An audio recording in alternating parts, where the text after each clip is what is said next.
नमस्कार, स्वागत है आपका द फोर्थ स्टेट यूट्यूब मंच पर। मेरा नाम है रविंद्र सिंह शोरान और हमारे साथ जुड़ रहे हैं देश के जाने माने वरिष्ठ सम्मानित पत्रकार राजेश महापात्रा जी। राजेश जी मुख्य तौर पर एक इकोनॉमिक जर्नलिस्ट हैं, फाइनेंशियल इश्यूज को देखते रहे हैं जीवन भर और बड़े बड़े पदों पर बहुत ही सम्मानित दिल्लीज में रहे हैं, हिंदुस्तान टाइम्स, पीटीआई और बड़े बड़े अखबारों में रहे हैं। आज हमारे साथ जुड़े हैं। सर नमस्कार, बहुत बहुत स्वागत है सर। सर ये गरीब लोगों का तो आप लोग 1 रुपया नहीं माफ करते हो सर, 22,000 करोड़ माफ करवा दिए सर। ये क्या हो रहा है सर इस सरकार में सुभाष चंद्रा के साथ? नहीं तो ये एक तरह का मजाक है और ये बहुत ही क्रूएल जोक है। ना केवल देश के व्यवस्था के ऊपर बल्कि हर कोई आदमी जो एक ऑनेस्ट टैक्स पेयर होता है या जो एक ऑनेस्ट बोरोअर होता है, ये सब का मजाक उड़ाया गया है और बड़ा क्रूएल जोक है। क्योंकि अ, आप ये हमें अच्छा लगता कि आप कहते कि जो पूरा लोन माफ कर दिया हमने। सही बात है, वही है और क्या। पूरा लोन माफ कर दिया बोलते तो एक थोड़ा बेहतर होता। ये जो 6 करोड़ रिकवरी करेंगे, तो देखिए इसको लेकर कल से कई तरह के आर्गुमेंट्स आए हैं। मूल तौर पे जो मामला है कि सुभाष चंद्र ने किसी समय पर वो गारंटर बने थे अपने बहुत सारे कंपनीज के लिए जो अलग अलग बैंक से लोन्स लिए थे। तो सुभाष चंद्र, जैसे आपके सारे दर्शक जानते होंगे, वो जीटीवी के साथ उनका नाम जुड़ा हुआ है। एक बहुत सक्सेसफुल मीडिया कंपनी उन्होंने बनाया और शुरुआत के दिनों में एक अच्छा खासा ये मीडिया कंपनी माना जाता था। और अभी भी इसका कई सारे न्यूज़ के क्षेत्र में तो वो पीछे पड़ गए हैं, लेकिन एंटरटेनमेंट और स्पोर्ट्स वगैरह के क्षेत्र में ये कंपनी अभी भी अच्छा कर रहा है। डिश टीवी जैसे कंपनी इनके पास था, केबल डिस्ट्रीब्यूशन के समय ये बड़े प्लेयर रहे।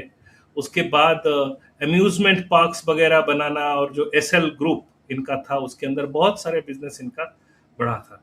एक समय पे इनको पद्मा अवार्ड भी बनाया गया। एक समय पे ये इंडियन एंटरप्रेन्योरशिप का पोस्टर बॉय माना जाते थे।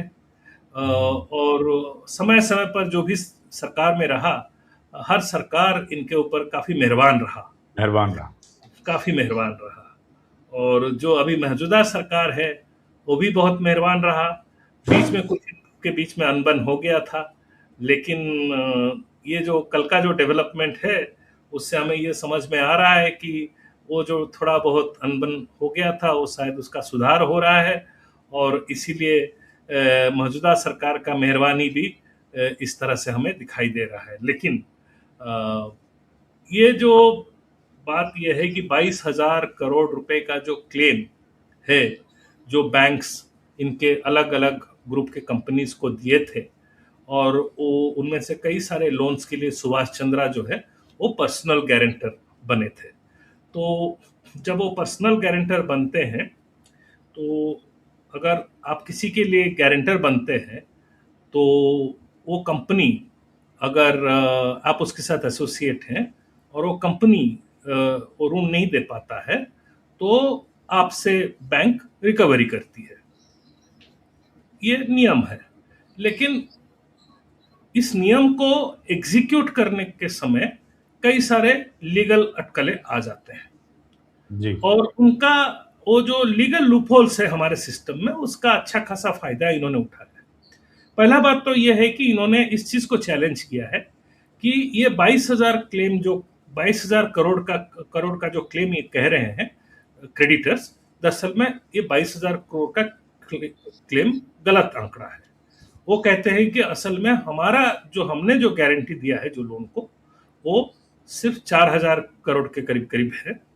और ये हमने लोन लिया नहीं, हम इस लोन के लिए हम गारंटर खड़े थे। गारंटर। हाँ। और जिस समय लोन लिया गया था, इन्होंने हमारा नेटवर्थ कैसे असेस किया था हमें पता नहीं।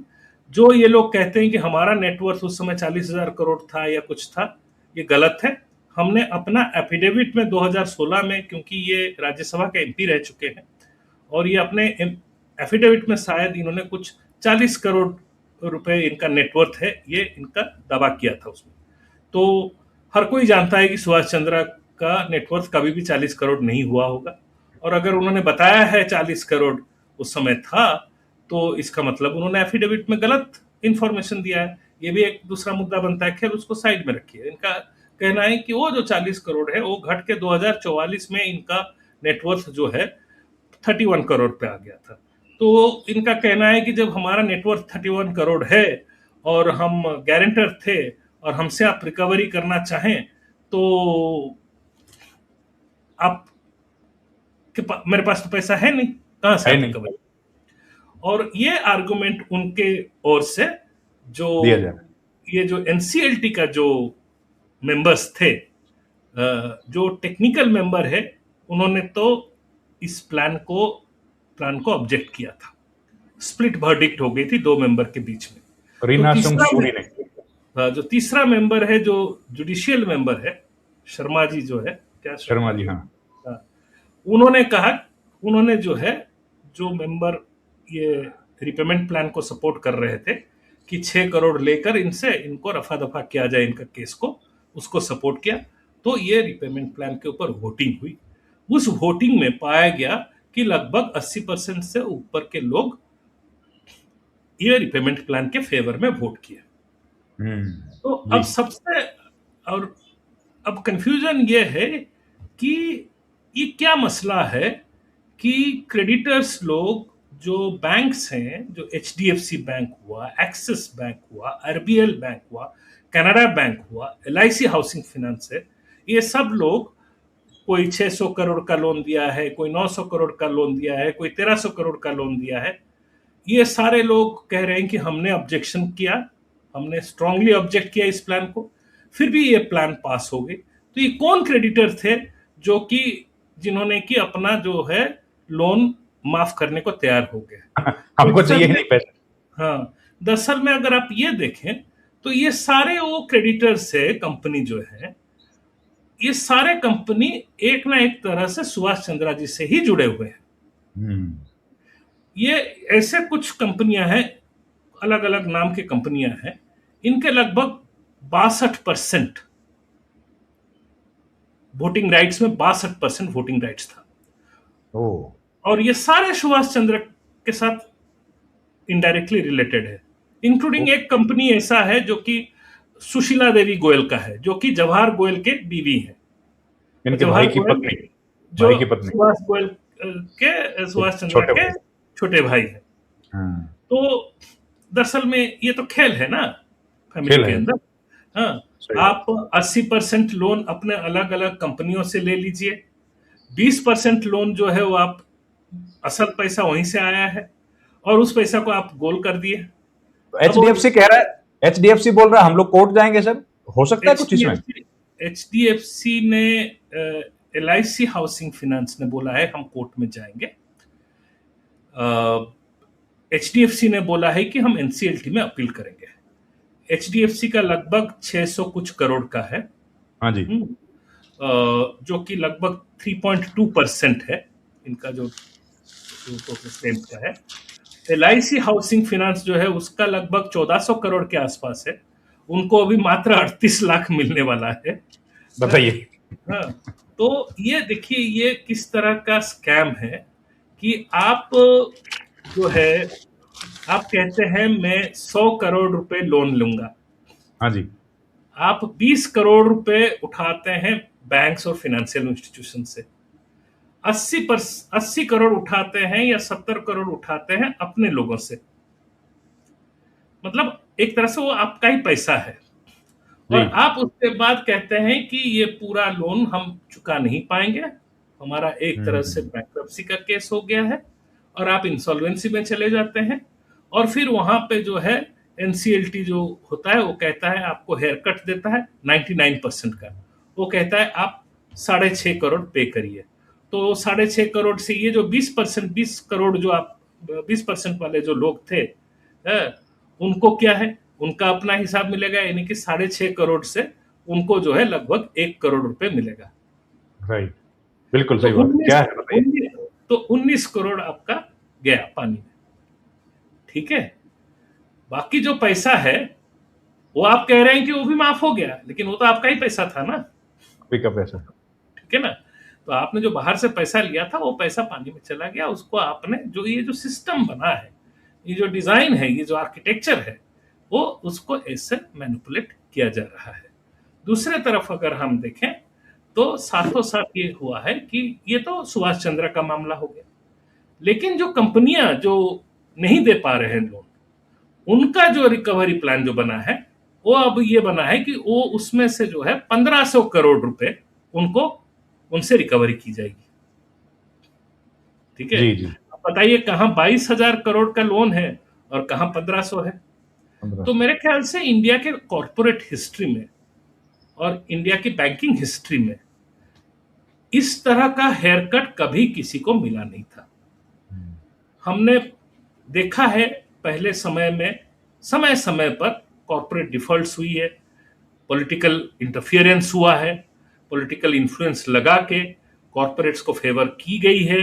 पीएसयू बैंक्स खास करके जो है इसके विक्टिम रहे हैं, वो लोन माफ किए हैं। चाहो आप वेणुगोपाल धूत कह लो, आप बहुत सारे कंपनी जेट एयरवेज वाले थे, कितने सारे थे सर। कह लो, लेकिन ये सारे के केस में आप अगर देखें तो ये जो हेयर कट है ये 30 से 40% तक होता था। ये एक केस ऐसा निकला, यहां 99% हेयर कट हो गया, ठीक है। माने भारी मुंडन हो गया, संपूर्ण मुंडन हो गया, ठीक है।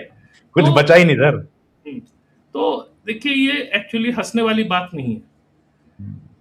आप ये सोचिए कि आप ये कर रहे हैं, आप और हम सुन रहे हैं, देख रहे हैं, जनता सुन रही है, समझ रही है, देख रही है।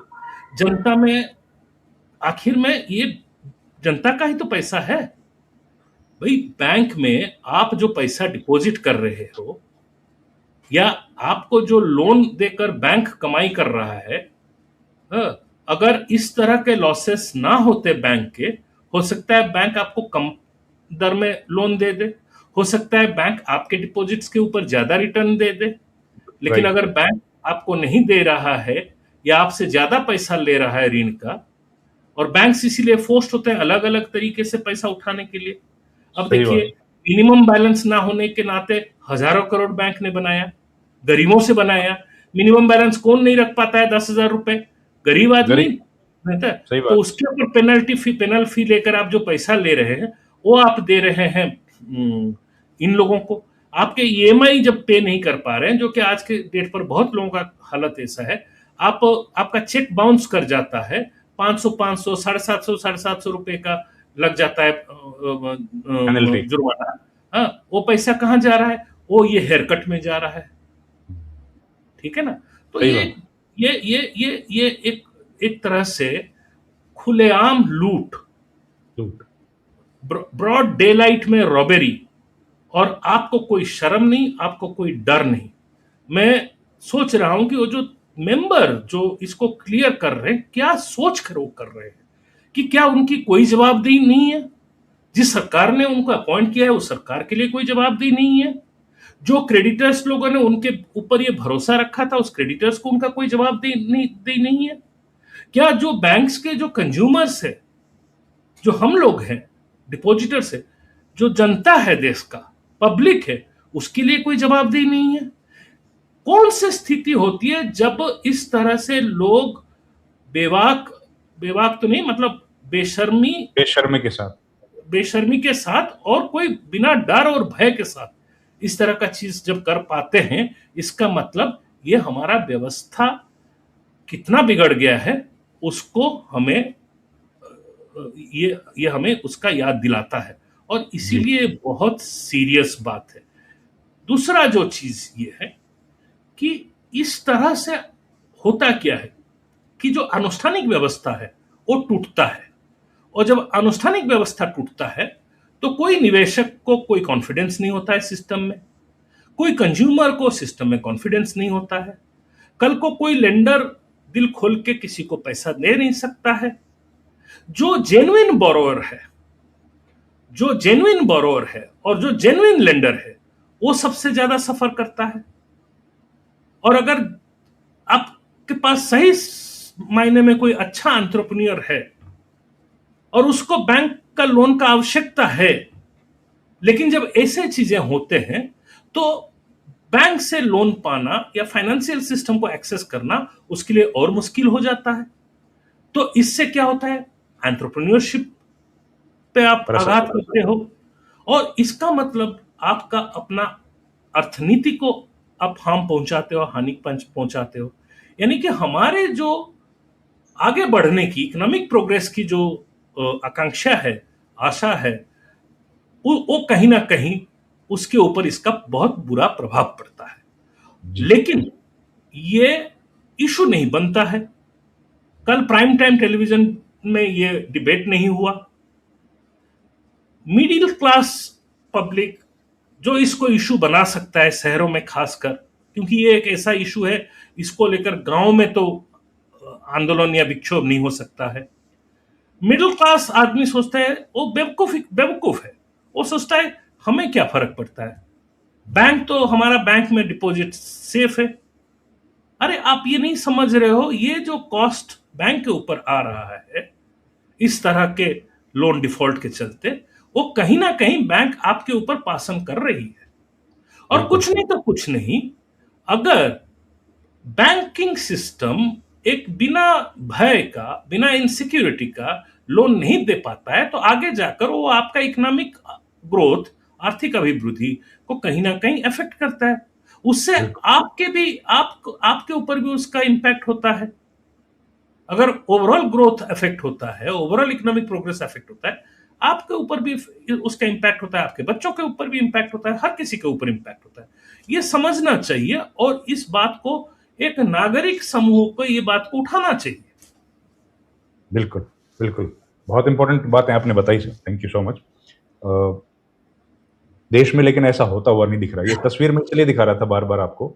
ये तस्वीर है जिसमें मुझे लगता है 2014 के बाद से 2026 आ गया। देश के प्रधानमंत्री नरेंद्र मोदी के घर में केवल एक ही कार्यक्रम हुआ है, वो ये हुआ है।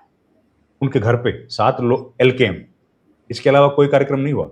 ये एक प्रोग्राम हुआ है जो उनके घर पर 2016 में हुआ था। उनके घर पे ये बुक लॉन्च हुआ था। इसके पहले मनमोहन सिंह के टाइम पे प्रोग्राम होते थे, इनके टाइम पे केवल एक प्रोग्राम हुआ है। तो शायद ये कारण होगा सर 22,000 करोड़ का, हो सकता है। बताइए, यानी कि चलिए। जो अनबनी हुई थी उसकी सुधार हो गई। हाँ, ये अब पुराना है, 2016, अब 2016 का है। हाँ, अब सब चंगासी है। अब बिल्कुल सर, अब चंगा है जी।